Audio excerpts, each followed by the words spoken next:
Video on something that I just want to have a faff around with. So I want to see if homemade pasta releases its starch in the same way that dried pasta does.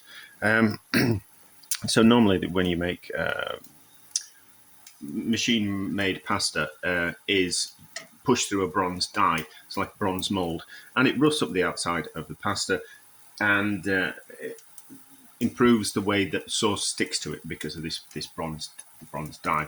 And I'm kind of quite curious if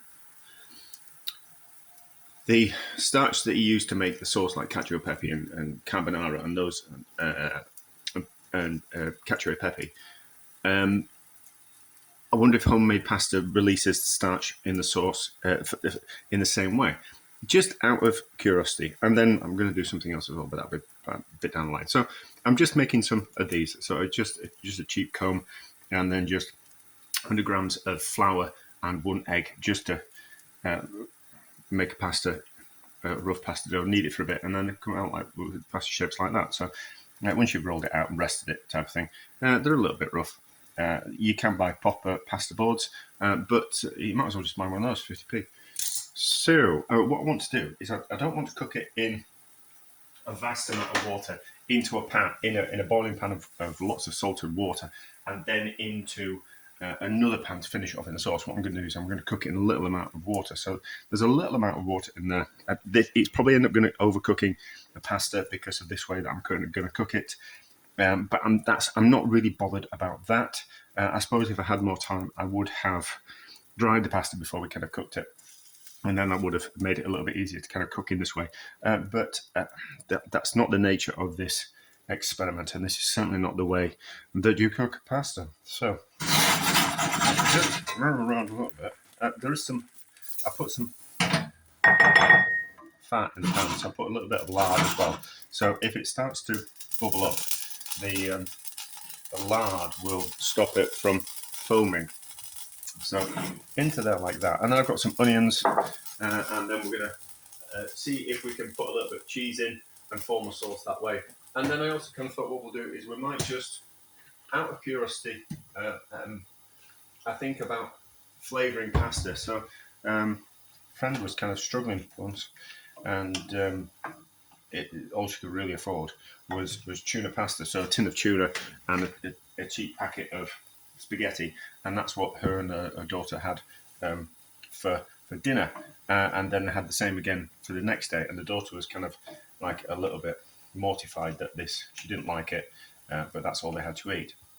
So I'm kind of also kind of a little bit curious about what we can do with things that are in the cupboard. So if we have stock cubes like this, can we use them to flavour the pasta in the same kind of way as you would use some anchovies or some pepper and some cheese and that type of thing? But I kind of think, well, if we haven't got any cheese and we've just got some pasta and we've just got some chicken stock cubes, will it kind of work? And then I've got some onions to add as well, because I'm not gonna make it ridiculously difficult on myself and just make something that's not very nice to eat. Obviously, I want something nice to eat, and I just want curious about these two things. So this pasta won't take long to cook. Although, so I've thought, and I do question lots of things in life.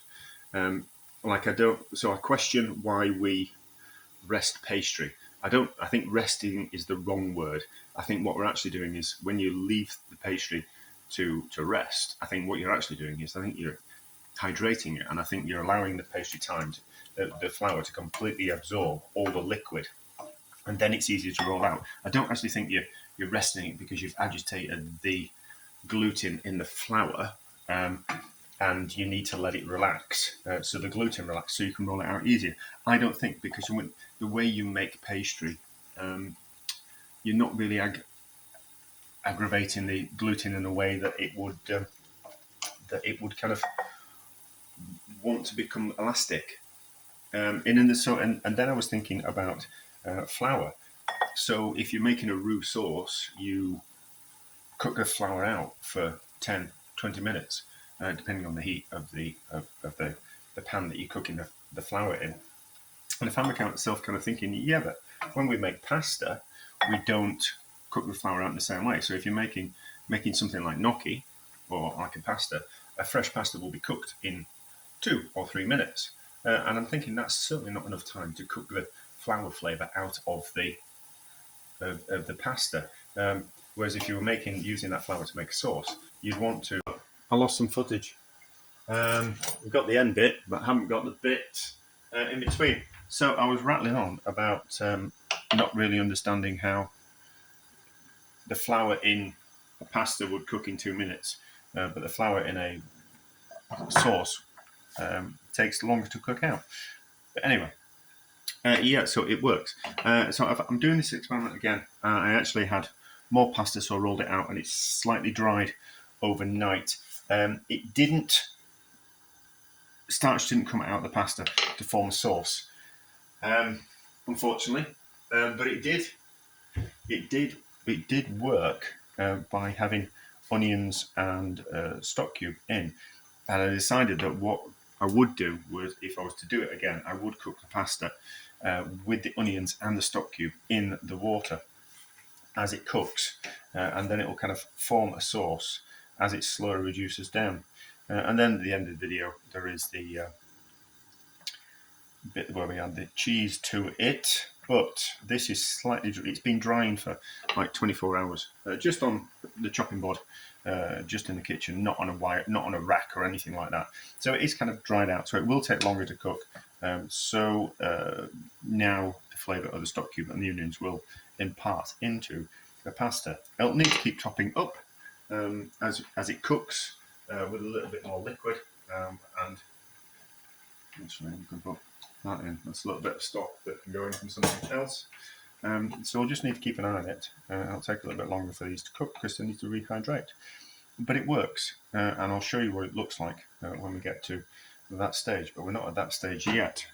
If it was fresher pasta, they would have puffed up by now, but they're just going to take longer to cook. So not on a high heat, not on a super high heat. We can just let these simmer more than anything, and then cook that way. But we're back when they're cooked. So as you can see now, the pasta is cooked, and a sauce has formed with a little bit of starch that's come out of the pasta and the chicken stock cube and that onion. So that's all right, actually. You know, it's better when the pasta is cooked from fresh rather than dried out for 24 hours.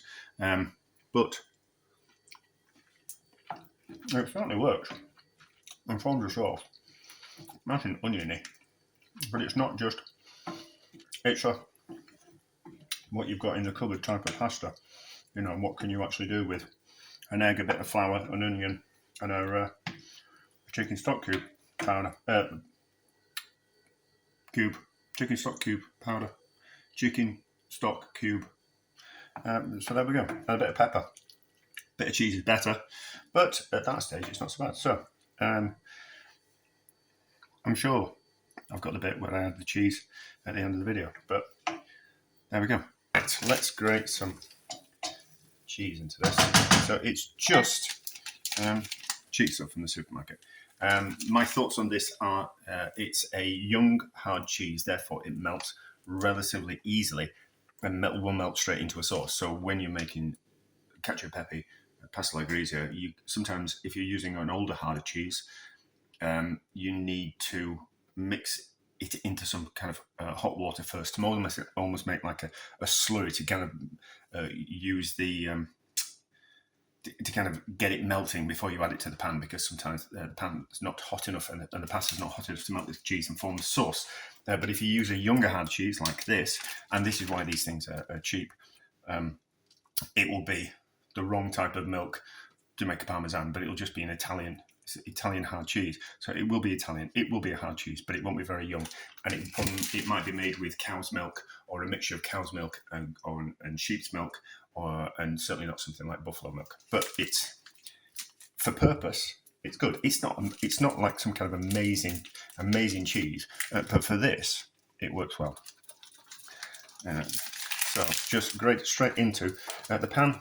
It's a cast iron pan, so there won't be enough residual heat in the pan and in the pasta and in the sauce to melt it and to kind of form a little bit of a sauce without having to faff around too much, because we don't like faffing around too much. I think some chef's tricks are a little bit inaccessible, and you kind of need to have a lot of a faff around to kind of get things right. I struggled forever to kind of with pasta alla Gricia to melt the cheese into the sauce.